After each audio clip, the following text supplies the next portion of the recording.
Awal berdirinya Kerajaan Mataram kuno. Kerajaan ini berdiri di bumi Mataram yang terletak di dekat Yogyakarta sejak abad ke-8 hingga menuju ke-11.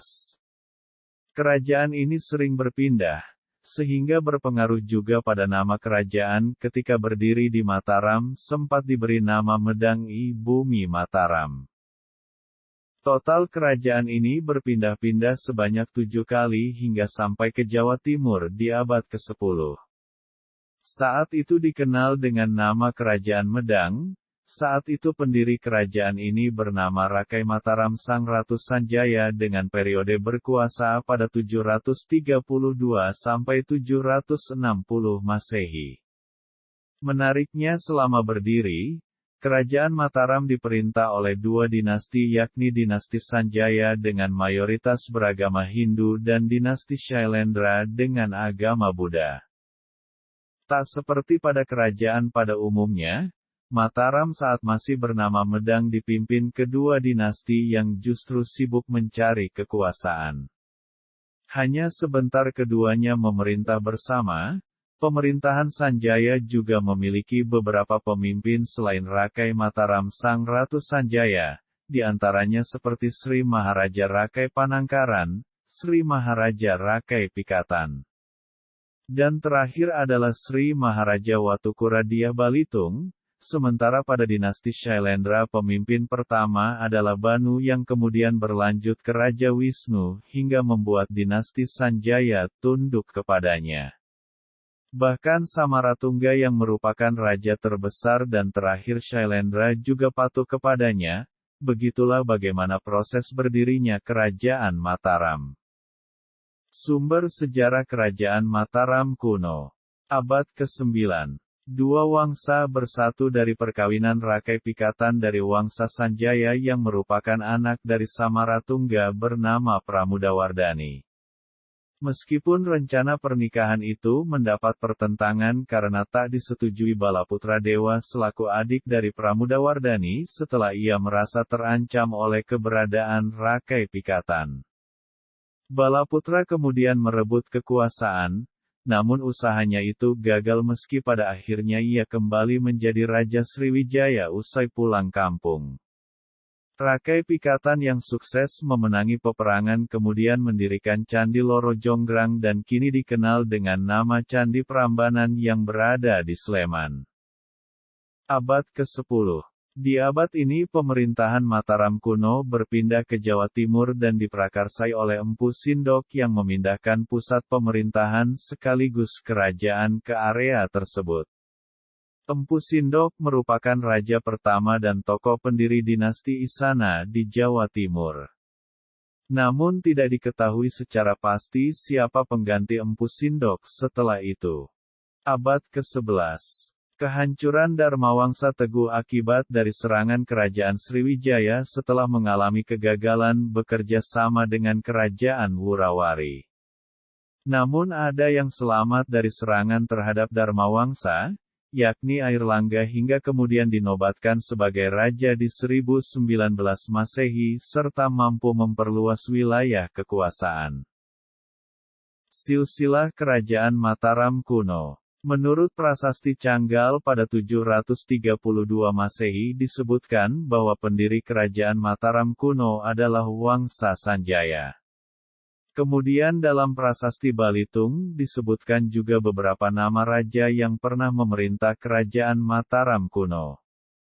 Berikut ini beberapa sosok yang pernah memerintah Kerajaan Mataram kuno.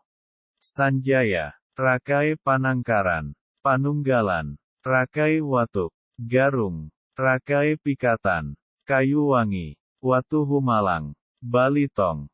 Selain itu ditemukannya Prasasti Ligor dan Prasasti Klurak yang menyebutkan beberapa raja yang memerintah di Kerajaan Mataram kuno. Di antaranya seperti Banu, Wisnu, Indra hingga Samaratungga. Jika dilihat dari aspek politik dan pemerintahan, Kerajaan Mataram kuno masuk dalam kerajaan yang bercorak Hindu dan Buddha. Kehidupan Kerajaan Mataram kuno. Meski banyak pihak berkuasa yang berambisi memiliki kekuasaan penuh di Mataram kuno, Namun kehidupan kerajaan ini dikenal dengan toleransi beragama yang sangat kuat.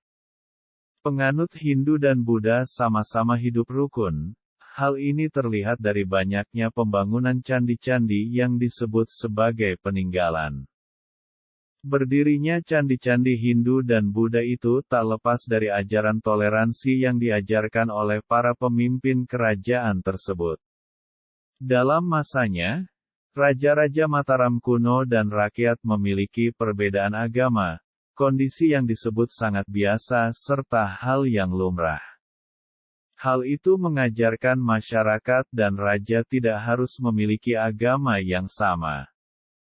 Seperti salah satunya pernikahan antara Pramudawardhani yang merupakan putri Rakai Garung alias Samaratungga dari dinasti Shailendra pemeluk agama Buddha.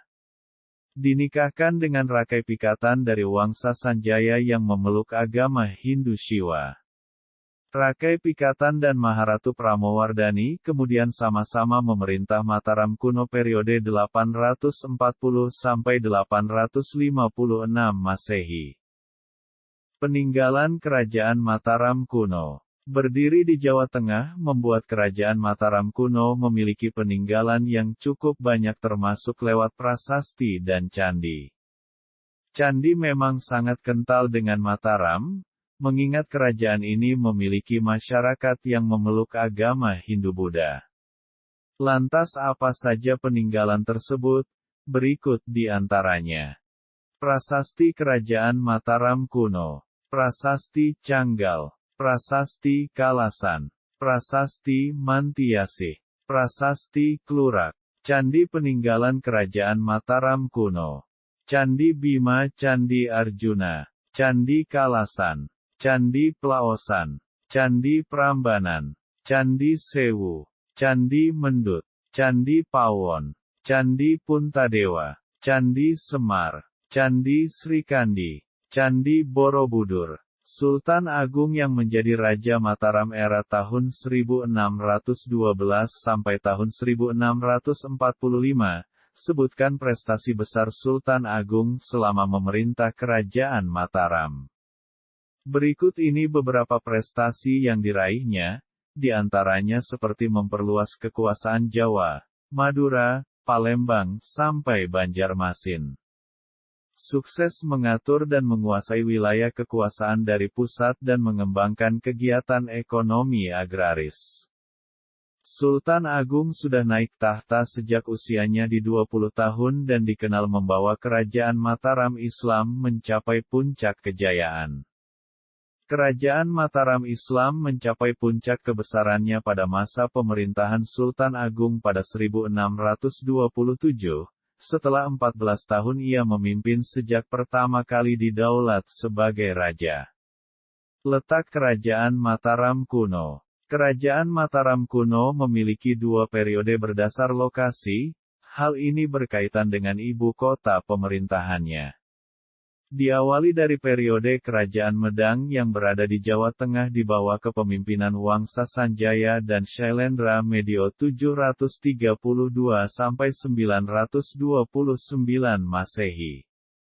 Kemudian berlanjut di Jawa Timur yang dipimpin Wangsa Isyana medio 929-1016 Masehi. Pada 929 Mahesi, barulah Mataram kuno berpindah ke Jawa Timur oleh Empu Sindok dan diketahui beberapa faktor sebagai pendorong perpindahan ini. Mulai dari faktor publik karena seringnya perebutan kekuasaan yang berimbas pada terancamnya wilayah kerajaan. Kemudian adanya bencana alam, dalam hal ini letusan Gunung Merapi.